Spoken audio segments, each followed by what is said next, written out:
ప్రభుజీ ఎక్కువగా భగవంతుని నమ్మిన వాళ్ళకి, భగవంతునికి ఎక్కువ చేరువలో ఉన్న వాళ్ళకి ఇబ్బందులు వస్తాయని అంటుంటారు కదా ప్రభుజీ. మామూలుగా వింటూ ఉంటాము.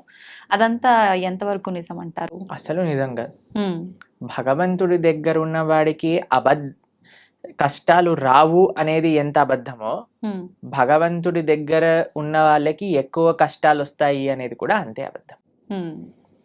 ఈ ప్రపంచంలో అందరికీ కష్టాలు సుఖాలు వచ్చి తీరుతాయి. ఓకే. ఇప్పుడు చూడండి, నేను చెప్పాను అనుకోండి, ఈ సంవత్సరం ఎండాకాలం లేదు, హ్మ్. మీరు నమ్ముతారా?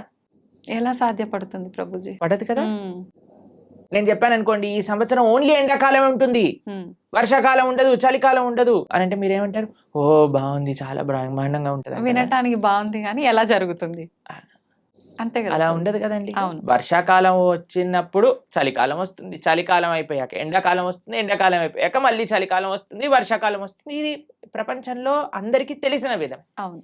అలానే మన జీవితంలో కష్టాలు వస్తాయి, దాని తర్వాత సుఖాలు వస్తాయి, దాని తర్వాత కష్టాలు వస్తాయి, దాని తర్వాత సుఖాలు వస్తాయి. కష్టం సుఖం, కష్టం సుఖం ఈ మానవ జన్మలో ఒక పార్ట్ మాత్రమే.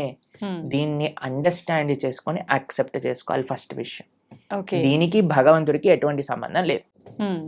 నీ జీవితంలో అంటే మనందరి జీవితంలో కష్టము సుఖము, సుఖము. ఎలా అయితే ఎండాకాలం వస్తుందో, ఎలా అయితే వర్షాకాలం వస్తుందో, ఎలా అయితే చలికాలం వస్తుందో, అలానే కష్టము సుఖము మిక్స్డ్ కాలం మూడు మన జీవితంలో ఉంటాయి, ప్రతి ఒక్కళ్ళ జీవితంలో. మరి భగవంతుడు ఏం చేస్తాడు? భగవంతుడు ఏమైనా కష్టాలు తీసేసే వాడిని నేను కష్టాలు తీయడానికే భగవంతుని మనం అపాయింట్ చేసుకున్నాము అని మీరు అనుకుంటున్నారా? చాలా మంది ఏమనుకుంటారో తెలుసా అండి, వాడు నా పనివాడు, నాకు ఏదైనా కష్టం వస్తే వాడు దాన్ని క్లీన్ చేయాలి, ఇలా భగవంతుని భావిస్తారు. ఇది కరెక్ట్ భావన అంటారా? చాలా తప్పు ప్రభుజీ. తప్పేనా? మరి మనం ఎందుకు అలా అనుకుంటున్నాం? భగవంతుడికి మనం భగవంతుడి సేవ చేయాలా, భగవంతుడు మన సేవ చేయాలా? మనమే భగవంతునికి సేవ. మరి మనం ఆలయానికి వెళ్ళి చేస్తున్నాం, నాకు ఈ కష్టం వచ్చింది నువ్వు ఇది చేసేసాయి అంతే అని భగవంతుని మన సేవలో పెట్టుకుంటున్నాం. మనం ఎంత తెలివైన వాళ్ళని చూడండి. మనం భగవంతుడు కష్టాలు ఇవ్వడు, భగవంతుడు కష్టాలు తీసేయడు.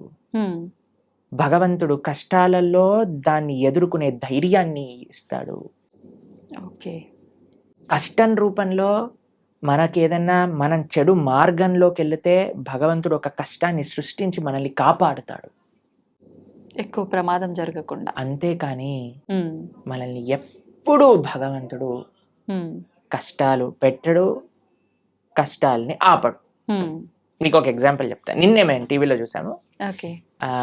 ఒక అమెరికాలో అట ఒక ఫ్లైట్లో 2 సీట్లు ఖాళీగా ఉన్న సీట్లు ఒక్కసారిగా దే బ్లూ ఆఫ్, పేలిపోయాయట ఫ్లైట్లో. అయితే ఆ 2 సీట్లలో ఉన్న వాళ్ళకి అసలు ఎందుకు రాలేదు వాళ్ళు అని చేస్తే, వాళ్ళిద్దరి జీవితాలలో ఏదో లాస్ట్ మూమెంట్ ఏదో అయిపోయి వాళ్ళు వెళ్ళలేకపోయారట.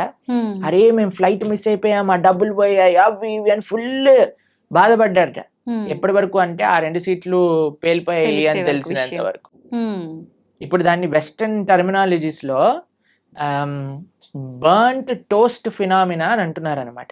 అది మీకు టెక్నికల్ టర్మ్స్. అది ఏంటంటే ఏది జరిగినా సరే మన మంచి కోసం జరుగుతుంది అని టైం కానీ మనకి చెప్పదు. ఇప్పుడు మనకి ఈ రోజు ఈ కష్టం వచ్చింది అని అనుకున్నా, ఇప్పుడు సపోజ్ మనకి కాలు ఇరిగింది అని మనం అనుకున్నాం, ఒక యాత్రకి వెళ్ళలేదు, తర్వాత తెలిసింది ఆ యాత్ర బస్సే బోల్తా పడిపోయింది. ఇప్పుడు ఏం కాలు ఇరగటం బెటరా, బస్ నుంచి కింద పడిపోవటం బెటరా? కాలు ఇరగటమే బెటర్. అంతే కదండి. కాబట్టి మనకి ఈ రోజు దేవుడా నాకెందుకు అలా చేసావు, నాకెందుకు ఈ అన్యాయం చేసావు అని అంటే, వెయిట్ చేయి స్వామి, నీకే తెలుస్తుంది దేవుడు నీకు అన్యాయం చేయలేదని. మనకు ఆ ఓపిక లేదంతే. ఓపిక లేదు, అర్థం చేసుకోగలిగే ఆలోచన లేదు. మనకేంటి వెంటనే అయిపోవాలి, ఇది నాకు ఇలా 2 minutes లో మ్యాగీ రెడీ అయిపోయింది, 2 minutes లో నాకు కష్టం ఎందుకు పోవట్లేదు అని మనం తయారైపోయినాం. దీనికి తగ్గట్టు చెప్పేవాళ్ళు కూడా, మీరు ఇది చేసేయండి ఈ కష్టం అలా పోతుంది, ఈ మంత్రం చెప్పండి అలా పోతుంది. అది దట్ ఈస్ నాట్ ప్రాక్టికల్ అండి. దుఃఖాలయం అశాశ్వతం. ఈ ప్రపంచంలో దుఃఖాలు వస్తాయి, దాన్ని ఎదుర్కొనే ధైర్యం కోసం భగవంతుని ఆశ్రయించు. రాముడిగా వచ్చాడు భగవంతుడు, రాముడికి కష్టాలు రాలేదా అండి? మీరు ఒకసారి రాముడి దగ్గరికి వెళ్ళి, రామా నాకు అసలు ఏ కష్టాలు రావద్దు జీవితంలో అంటే, పాపం రాముడు ఏమనుకుంటాడండి, నేనే అన్ని కష్టాలు పడ్డాను, నువ్వు నాకే కష్టాలు వద్దు అని అడుగుతున్నావా నా దగ్గరకు వచ్చి అని కూడా చెప్పండి. జనాలు ఏం చేస్తున్నారంటే అండి, ఇప్పుడు ఇక్కడ కష్టం తీరకపోతే దేవుని మార్చేస్తున్నారు. దేవుని మార్చడం కాదు, మొత్తం ఏకంగా ధర్మాన్ని మార్చేస్తున్నారు. దేవుళ్ళని తిట్టడము, మళ్ళీ ఎందుకు నిన్ను పూజించాలి, అది ఇది మామూలుగా తిట్టరు ప్రభుజీ. చేసేదేమో నువ్వు, అనేదేమో భగవంతుని. ఎంత విచిత్రం చెప్పండి. నీ కర్మలకి నువ్వే బాధ్యుడివి. నువ్వేదైతే తప్పు చేసావో అది నీ జీవితంలో కష్టంగా వచ్చి తీరుతుంది. దాన్ని ఎదుర్కో, దాన్ని అనుభవించు, అప్పుడే ఆ కర్మ పోతుంది. కాబట్టి ఇప్పుడు ఒక చిన్న పిల్లవాడు చదువుకోలేదండి, ఎగ్జామ్ లో ఫెయిల్ అయ్యాడు. ఇప్పుడు ఓయ్ నాకు టీచర్ తక్కువ మార్కులు ఇచ్చింది అందుకే నేను ఫెయిల్ అయ్యా అని అంటే మనం ఏం చేస్తామండి, ఒరే నువ్వు ఇప్పుడు ఏం చేయలేవురా, మళ్ళీ చదువుకొని ఇంప్రూవ్మెంట్ రాయాల్సిందే, ఆ ఏరియర్ క్లియర్ చేయాల్సిందే, అది నీ బాధ్యత, చదువుకోవాల్సిందే. కాబట్టి వాడే కష్టపడాలి, వాడే చదవాలి, వాడే ఎగ్జామ్ రాయాలి, వాడే పాస్ అవ్వాలి. అలానే మనకి ఎవ్వరు మోటివేషన్ ఇవ్వగలుగుతాం అంటే ఈసారి బాగా చదువుకో, ఇంకొద్దిగా వాటికి ఒక ట్యూషన్ పెట్టించగలం తల్లిదండ్రులుగా, నీ పక్కనే ఉండి ధైర్యం చెప్పగలం, అంతే కదా. భగవంతుడు చేసే పని. నువ్వు నీ కష్టాన్ని నువ్వు దాటుతూ ఉండు, నేను నీ వెంట ఉంటా. ఆ ధైర్యం భగవద్భక్తి మనకిస్తుంది. కాబట్టి ధర్మాన్ని మార్చేసే వాళ్ళు ఒక్కసారి ఆలోచన చేయండి. తల్లిదండ్రుల్ని మార్చుకోం మనం. వేరే వాళ్ళ తల్లిదండ్రులు ఏదో కొత్త బ్యాగ్ కొనిచ్చారు, స్పైడర్ మ్యాన్ బ్యాగ్ కొనిచ్చారు, మా అమ్మ నాన్న స్పైడర్ మ్యాన్, నేను వాళ్ళ ఇంటికి వెళ్ళిపోతామా? ఎంత సిల్లీయో, ఎంత worst thing to do in life. అలానే మన ధర్మాన్ని వదిలేసి వేరే ధర్మాలకి ఏదో కష్టాలు పోతాయి, మాకు కష్టాలు తీర్చేవాడు దేవుడే కాదు. మీకు ఒక విషయం తెలుసా అండి? అవునా ప్రభుజీ? ఎవరైనా చెప్పారనుకోండి ఇది చాలా పవర్ఫుల్, మొత్తం కష్టాలని పోతాయి, అక్కడికి అస్సలు వెళ్ళకూడదు. ఎందుకని ప్రభుజీ? ఎందుకు అని అంటే ఇప్పుడు కష్టాలు పోయాయి అనుకోండి, మన కర్మ ఎప్పుడో ఒకసారి మన కర్మ అనుభవించాల్సిందే కదా. ఈ రోజు కాకపోతే రేపు తప్పదు. కాబట్టి నీ కష్టం ఈ రోజు మాయమైపోయింది అని అనుకోండి, ఈ రోజు మాయమైపోతుంది, రేపు వస్తుంది, దాన్ని నువ్వు తప్పించుకోలేవు. అంటే మనం చేసుకునే కొన్ని పుణ్య కార్యాల వల్ల మన పాపాలు తొలగిపోయే అవకాశం ఉంటుంది అని అంటారు కదా ప్రభుజీ. దాంట్లో భాగంగా పుణ్యము, మంచి పనులు పుణ్యాన్ని ఇస్తాయి, చెడు పనులు పాపాన్ని ఇస్తాయి. ఓకేనా? పుణ్యము సపరేట్ గా అనుభవించాలి, పాపం సపరేట్ గా అనుభవించాలి. పుణ్యం ఎక్కువ చేసేస్తే పాపాన్ని అది తొలగించదు. అర్థమైందా మీకు? ఇప్పుడు పుణ్యం ఏదైతే ఉందో దాన్ని మీకు స్వర్గానికి తీసుకెళ్తుంది అని అనుకోండి, పాపం ఏదైతే ఉందో దాన్ని మీకు నరకానికి తీసుకెళ్తూ ఉంది అనుకోండి. మీరు ఎక్కువ పుణ్యం చేసేస్తే ఈ పుణ్యం వెళ్ళి పాపాన్ని ఇది చేసేదన్నమాట. పుణ్యం ఖాతానే, పాపం ఖాతానే. ఈ రెండూ పోవాలి, ఈ రెండుతో మాకు పని లేదు అని అన్నప్పుడు మనం భగవంతుడికి శరణాగతి చేయాలి, భగవంతుడి యొక్క భక్తి చేయాలి. అప్పుడు మనకి పుణ్యంతో సంబంధం ఉండదు, పాపంతో సంబంధం ఉండదు. భగవంతుడిని ఆశ్రయించడం, భగవంతుడిని చేరుకోవటం, ఇది భక్తి మార్గము అని అంటే. కాబట్టి ఫస్ట్ పాపాచరణ మానుకోవటం మనుష్యత్వంలో పుణ్యాచరణ, మంచి మనిషిగా మారటం, మంచి మనిషిగా మారిన తర్వాత ధర్మాన్ని తెలుసుకొని భక్తిని ఆశ్రయించి భక్తుడుగా మారటం. ఇట్లా 3 స్టేజెస్ ఉన్నాయి. కాబట్టి ఫస్ట్ స్టెప్ ఇస్ పాపాన్ని పక్కన పెట్టండి, పాపాచరణ తప్పు. దాని తర్వాత నెక్స్ట్ స్టేజ్ మంచి మనిషిగా మారటం, మంచి మనిషిగా మారాక ధర్మం గురించి, దేవుడి గురించి తెలుసుకోవటం, భగవంతుని ఆశ్రయించటం. అప్పుడు మనకి పాపంతో సంబంధం ఉండదు, పుణ్యంతో సంబంధం ఉండదు, భగవంతుడితో మాత్రమే సంబంధం ఉంటుంది. అలా సాధ్యపడుతుందా ప్రభుజీ అట్లా ఉండడం? తప్పకుండా. ఇప్పుడు చూడండి, రోడ్డు పైన మురికి నీళ్ళు ఉన్నాయనుకోండి, ఒక మనం బకెట్ల మురికి నీళ్లు రోడ్డు పైన పడేసాం అనుకోండి, మీరు మధ్యాహ్నం కల్లా వచ్చారనుకోండి, అక్కడ ఒక్క చుక్క నీరు కూడా ఉండదు. ఎందుకు చెప్పండి? సూర్యుడు మొత్తం లాగేస్తాడు, అన్నిటినీ ఎవాపరేట్ చేసేస్తాడు, అంతేనా? పెద్ద పెద్ద నదులే ఎవాపరేట్ అయిపోతాయి. సూర్యుడికి ఆ శక్తి లేదా? అలానే భగవంతుడికి కూడా ఆ శక్తి ఉంది. భగవంతుడిని ఆశ్రయించినప్పుడు, భగవంతుడికి శరణాగతి, భగవంతుడు చెప్పిన మార్గాన్ని, అలా దేవుడి దగ్గరికి వెళ్ళి 10 రూపాయల టికెట్ ఇచ్చి, అయ్యా నీకు అర్చన చేయించేసా, నా పాపాన్ని తీసేసాయి, ఇలా బిజినెస్ ట్రాన్సాక్షన్ కాదండి. మనస వాచ కర్మన భగవద్ మార్గంలో మనం నడిచినప్పుడు, భగవంతుడికి శరణాగతి చేసినప్పుడు, ఆయన మన దగ్గర ఉండే ఎటువంటి కర్మ బ్యాగేజ్ నైనా సరే ఆయన మొత్తం డిసపియర్ చేసేయగలరు. అది భగవంతుడికి ఉండే శక్తి. ఎప్పుడు మనం నిజమైన భక్తి మార్గంలో నడిచినప్పుడు, అది ముఖ్యం. హడావిడి హంగామాలు ఆర్భాటాలు చేస్తుంటారు మామూలుగా. భగవంతుడి విషయంలో వచ్చేసరికి అవన్నీ కాకుండా మనస్ఫూర్తిగా మనం దైవ మార్గంలో ఉండాలి. హంగామా, హడావిడి, ఆర్భాటం ఎందుకు చేయకూడదు? చేయొచ్చా గురుగారు? ఎందుకు చేయకూడదు అని అడుగుతున్నాను. ఒక మ్యారేజ్ డే మనం సెలబ్రేట్ చేసినప్పుడు 25th మ్యారేజ్ యానివర్సరీ పెద్దగా గందరగోళం చేసేసినప్పుడు, పిల్లవాడి ఫస్ట్ బర్త్డే ఇంత పెద్దగా చేసినప్పుడు, ఒక పెళ్లికి కొన్ని లక్షల కోట్లు ఖర్చు పెట్టేసినప్పుడు, భగవంతుడికి పూజ మాత్రం ఎటువంటి ఏమీ చేయకూడదు, స్వామికి దాలియాలు కట్టకూడదు. మన వాళ్ళు ఇప్పుడు మొన్న మాకు ఒక వీడియో పంపించారు, ఒక ఫేమస్ యాక్ట్రెస్ బాలీవుడ్ లో అంటుంది, నేను టాయిలెట్ కైనా డబ్బులు ఇస్తాను కానీ గుడి కట్టడానికి డబ్బులు ఇవ్వను అని. ఎందుకు అంత? ఎందుకు అని అంటే నో మోర్ రిలీజియస్ ఇన్స్టిట్యూషన్స్ అని ఏదో దానికి జనాలందరూ కరెక్టే చెప్పింది, రిలీజియస్ వల్ల ఒక ఆలయం కట్టడం వల్ల ఏమి పని ఉంది దానికి అని అంటున్నారు. ఎందుకంటే అందరు ఇలాంటి మెంటల్ గా తయారవుతారు. అవును, ఆలయాలు లేవు కాబట్టి, రిలీజియస్ ఇన్స్టిట్యూట్స్ తక్కువ అయ్యాయి కాబట్టి ఇలాంటి వాళ్ళు పుడుతున్నారు. నిజమే. టాయిలెట్ మెంటాలిటీ కలిగిన వాళ్ళు. అదే ఆలయానికి ఇచ్చుంటే, భగవంతుడికి ఇచ్చుంటే మంచి మనస్తత్వం ఉన్న వాళ్ళు పుట్టేవారు. ఇలాంటి వాళ్ళని ప్రపంచంలో ఎవరు గుర్తుండరండి. ఒక 10-15 ఏళ్ల తర్వాత ఎవరిని దే విల్ నాట్ రిమెంబర్.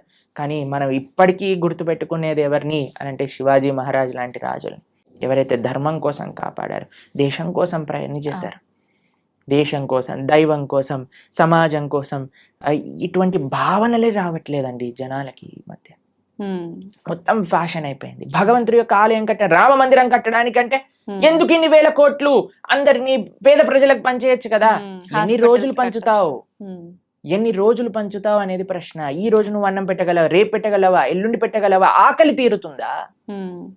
కానీ భగవద్ ఆలయం ఏం చేస్తుంది అంటే మనసుని మారుస్తుంది, ఒక మంచి ప్రేరణనిస్తుంది. ఒక ఆలయం దేన్ని విషయాలకి కేంద్రం చూడండి మీరు. ఒకటి ఆర్ట్, కల్చర్, ట్రెడిషన్, హెరిటేజ్, ఎన్నిటిని నిలుపుకుంటుంది రామమందిరం. ఒక మందిరం మీరు చూసారంటే ఎన్ని వ్యవస్థలు, పూలు అమ్ముకునే వాళ్ళకి మందిరం, ఒక ఫార్మింగ్ చేసే వాళ్ళకి మందిరం, ఒక ఆర్ట్స్ నేర్చుకునే వాళ్ళకి మందిరం, భగవంతుని ఆశ్రయించిన వాళ్ళకి మందిరం. ఒక మనసులో ఒక ఉత్సాహం, ఒక నమ్మకం, ఒక విశ్వాసం, ఒక ధైర్యం కావాలంటే గుడికి వెళ్తామండి. మీరు మీ జీవితంలో ఎప్పుడైనా వెళ్ళారా అలా? అందరం వెళ్ళే ఉంటాం కదా. ధైర్యం కావాలి. భగవంతుడా మేము ఈ కష్టంలో ఉన్నాము, ఒక ధైర్యం నింపుకోవడానికి భగవంతుడి దగ్గరికి వెళ్ళి చెప్పుకుంటాం మనం. ఎక్కడికి వెళ్తాం ధైర్యం కావాలంటే చెప్పండి. అసలు ఈ ప్రపంచంలో ఎక్కడైనా ఏ ప్రదేశం ఉందా ధైర్యం కోసం వెళ్ళడానికి? మీరు థియేటర్కి వెళ్తే ధైర్యం వస్తుందా? లేదు. పార్క్కి వెళ్తే ధైర్యం వస్తుందా? లేదు. షాపింగ్ మాల్కి వెళ్తే ధైర్యం వస్తుందా? భగవంతుడి దగ్గరికి వెళ్తే ధైర్యం వస్తుంది. ఆ నమ్మకం, ఆ విశ్వాసం, ఆ పట్టుదల. ఏదో ఒక ఇన్స్టిట్యూషన్ మన కల్చర్ని, మన ఆర్ట్ని, మన ట్రెడిషన్ని, మన సాంప్రదాయాన్ని నేర్పించే ఇన్స్టిట్యూషనే మందిరం. కాబట్టి మనకి వీ వాంట్ ఎవ్రీథింగ్. ఎప్పుడైనా మీరు హైదరాబాద్ లో ఈ 5 స్టార్ హోటల్ కట్టబోతున్నారు, వాడిని అడిగారండి, ఎందుకు 5 స్టార్ హోటల్ కడుతున్నావు, నీ పక్క నుండే స్లమ్ లో అన్ని డబ్బులు బంచేసాయి, 1 స్టార్ హోటల్ కట్టి సరిపోతుంది అని మనం ప్రశ్నిస్తామండి? లేదు. ఎందుకు? మనకు కావాలి. ఎవరైనా 700 crores 1000 crores పెట్టి మూవీస్ తీస్తే వాడికి వెళ్ళి చెప్తామా, ఒరే నువ్వు ఈ మూవీ తీయకరా, మేమందరం ఏం పర్వాలేదు, చూడకపోయినా పర్వాలేదు, నువ్వు 1000 కోట్లు పనిచేసే జనాలకి అని చెప్తారండి ఎవరైనా? లేదు. దీంట్లో మనకి ఏం ప్రాబ్లం లేదు. కానీ ఎప్పుడైతే భగవంతుడికి ఏదన్నా సేవ చేస్తున్నారనుకోండి, భగవంతుడికి అభిషేకం చేస్తే వెంటనే పాలేంటి అని అంటారు. నేను చూసానండి సినిమా హీరోల కట్అవుట్లకి పాలాభిషేకాలు చేస్తూ ఉంటారు. రాజకీయ నాయకులకి, కరెక్ట్ రాజకీయ నాయకుల విగ్రహాలకు పాలాభిషేకం. అప్పుడేమైంది మన నీతి? మనకు నచ్చిన పని చేస్తే తప్పులేదు. మీరు చూసారండి ఇప్పుడు కొత్తగా ఈ ట్రెండ్ లో ఏమంటామంటే ఆ న్యూ ఇయర్ పార్టీలు అవి ఇవి అని చేసుకుంటారు కదా, దాంట్లో షాంపైన్ బాటిల్స్ లోంచి షాంపైన్ అంతా ఇలా పోతూ ఉంటుంది చూసావా? అప్పుడు నీకు డబ్బులు వేస్ట్ కాదే, 5,000 10,000 ఎంత ఉంటాయో మనకు తెలియదు, కానీ ఆ బండిటిని నేల కొరగటంలో నీకేం తప్పులేదు, పిచ్చి పిచ్చి గంతులు వేయటంలో నీకు తప్పులేదు, పబ్బులు కట్టడంలో తప్పులేదు, రెస్టారెంట్స్ కట్టడంలో తప్పులేదు, మాల్స్ కట్టడంలో తప్పులేదు, సినిమా థియేటర్లు కట్టడంలో తప్పులేదు, మందిరం మాత్రమే తప్పు. ఎందుకంటే భగవంతుడు మంచివాడు కాబట్టి. పాపం వాడు ఏమన్నాడు కదండి, నవ్వుతూ అలా నించుంటాడు. భగవంతుని కూడా తప్పట్లే. భగవంతుడిని ప్రేమతో ఉండే వాళ్ళ దగ్గర ఆయన ఉంటారండి, అది వేరే విషయం. ఆయన ఏం ఎక్స్పెక్ట్ చేయట్లేదు మనం ఇంత పెద్ద గుడి కడతాం అంత గట్టు, అది మన కృతజ్ఞత. కాబట్టి జనాలు అందులో ఆర్భాటాలు వద్దు అని కేవలం భక్తిలో అనుకుంటే తప్పు. లేదండి మాకు మా జీవనమే సరళం, మేమే ఒక మ్యారేజ్ డే వచ్చింది అనుకోండి, ఆలయానికి వెళ్ళి దండం పెట్టుకుంటాం. అలానే భగవంతుడి యొక్క ఉత్సవం వచ్చిన ఆలయానికి వెళ్దాం. లేదండి మేము మ్యారేజ్ డే మాత్రం ఒక 2-3 లక్షలతో చేస్తాము, కానీ కృష్ణాష్టమికి మాత్రం 100 రూపాయలు ఖర్చు పెడతాం. అది తప్పు. ఇక్కడ చూపించగాలి, ఇక్కడ చూపించే వ్యక్తిత్వం గురించి మాట్లాడుకోవట్లేదండి. కేవలం నేను చూపించడానికే పూజ చేస్తా అనటం తప్పు. కానీ భగవంతుడికి ప్రేమతో నేను ఇంత గొప్పగా చేసుకోగలుగుతాను అని అనుకోవటంలో తప్పేమీ లేదు. చేసుకోవచ్చు, కానీ మన హృదయంలో ఆ భక్తి, ఆ ప్రేమ అనేది ఉండాలి. ఓకే, ఏమంటారు మీరు? నిజమే ప్రభుజీ, ఉండాల్సిందే. చాలా తక్కువ మందిలో ప్రభుజీ రాను రాను ఇంకా అంటే ఎక్కువ ఆధ్యాత్మిక మార్గంలో భగవంతునికి దగ్గరగా ఉండాలంటే ఎక్కువ అంటే ఏమంటారు సెంటిమెంట్లు, కండిషన్లు ఎక్కువ ఉండాల్సిందేనేమో అని చెప్పి లిమిట్ లో అని అందరు జనాల్ని ఒక మబ్బెలో పెట్టేశారు జనాలు. కానీ మీరు మనందరం కలిసి ఇంకా ఇంకా ప్రజలలో ఆ చైతన్యాన్ని తీసుకొని రావాలి. అవును ప్రభు. భక్తి అంటే కేవలం sentiments, rules, regulations, conditions, impositions కాదు. భక్తి అంటే ఎంతో సరళమైన, సున్నితమైన, ఆనందకరమైన, ఉత్సాహకరమైన, మనశ్శాంతిని ఇచ్చే ఒక ప్రాసెస్ అని మనందరం కలిసి జనాలకి చెప్పినప్పుడు అప్పుడు మాత్రమే వాళ్ళు నిజమైన భక్తి అంటే ఏంటో అర్థం చేసుకోగలిగే స్థితిలోకి వస్తారు. నిజమే ప్రభుజీ. ఇంకా ఇంకా ఇంటర్వ్యూస్ చేయాలి ఇలా. తప్పకుండా చేద్దాం ప్రభుజీ. మార్పు మనతోటే మొదలు పెడదాం. ఓకే.